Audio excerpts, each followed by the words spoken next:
Okay, so this is a short video on making a decision between Seraphim and Final Verdict. This sort of has been raging for quite a while, debates on forums and things like that. So I'm just going to go through the considerations for it. I know a lot of people want to say, on this fight, what should I use? On this fight, what should I use? There isn't a simple answer. Sorry. Don't be fooled by thinking there's ever a simple answer to these. But there is a simple decision-making process. So you can absolutely make the decision yourself. And this is how you go through it.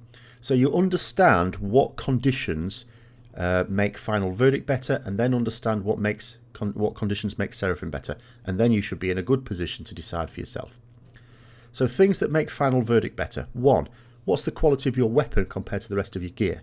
If your weapon has a much higher item level than your average gear item level, Final Verdict is a bit stronger.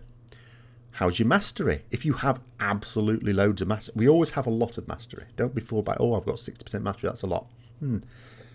If you've got loads and loads of mastery, 70% or more, then again, that's making Final Verdict that little bit more powerful. Very much benefits from mastery. The other thing is how much you're moving around. If you're moving around a lot, like on Hellfire Assault, and in my case, Archimond a bit as well, then again, Final Verdict benefits from that because it's got the 10-yard range. So when you're running up to something, and you've got your Holy Power ready to go, you can hit it that much sooner. What about adds? Obviously, Final Verdict with the Final Verdict buff makes our Divine Storm more powerful. If we get lucky and get a proc, it can make it very, very powerful. Also gives it extra range. Are the adds more spread out? Again, like Hellfire Assault, a bit more spread out. Is that maybe more of a benefit? And the final thing in Final Verdict's favour is the fact that it is more straightforward. You don't have to be as careful with timings other than for using your cooldowns.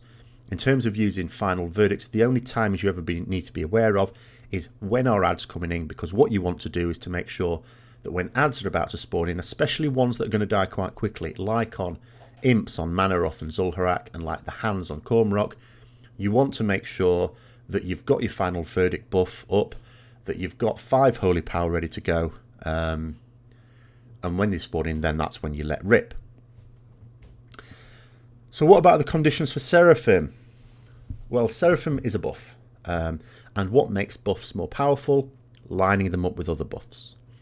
So in order to get the best out of Seraphim, obviously the obvious thing people will say is, well, make sure you've got high uptime on it. Yes, make sure you've got high uptime on it.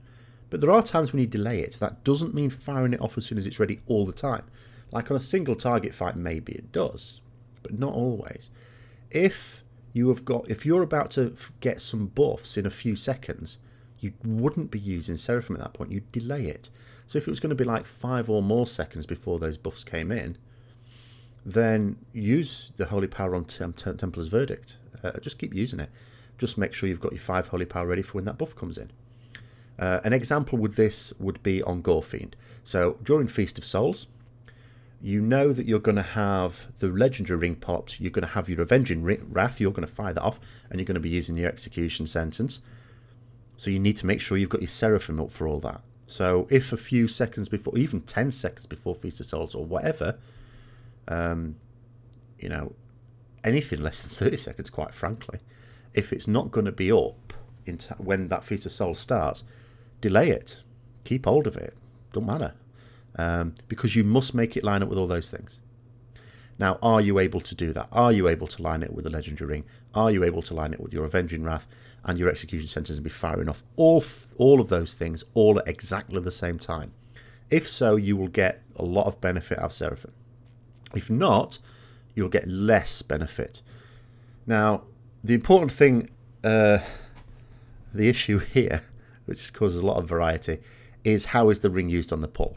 In some guilds, it'll be popped, say, 4 seconds after the pull, something like that, which is actually not bad for us. It means we can build up our Holy Power, or at least most of it. If it's popped immediately on the pull, that's more of a problem, because then, I personally fire off my Execution Sentence and Avenging Wrath as soon as the ring is fired off, but obviously I'm building up Holy Power to be able to use Seraphim. And then as soon as Seraphim is available a few seconds later, then I fire it off. It's not actually that bad. It sounds as if, oh, that's going to wreck the damage on it. It doesn't wreck it too badly, because you've got to bear this in mind. Yes, you're not having Seraphim up for the first few seconds of the Legendary Ring. That is okay, pulling your damage down. The explosion you'll achieve from it will be less as a result. But you are still able to line up Seraphim with the later ticks on your Avenging Wrath, which are the more powerful ones because it stacks up. And you are able to make sure it coincides with the Execution Sentence, because again, the later ticks are the ones that do the damage. So don't get too hung up about that. The important question is, throughout the fight, are you able to line up your Seraphim with the other buffs that you're getting? And then the other thing is to think about adds coming in. So when adds are spawning in, say imps, I'll keep going over, these are the three obvious fights.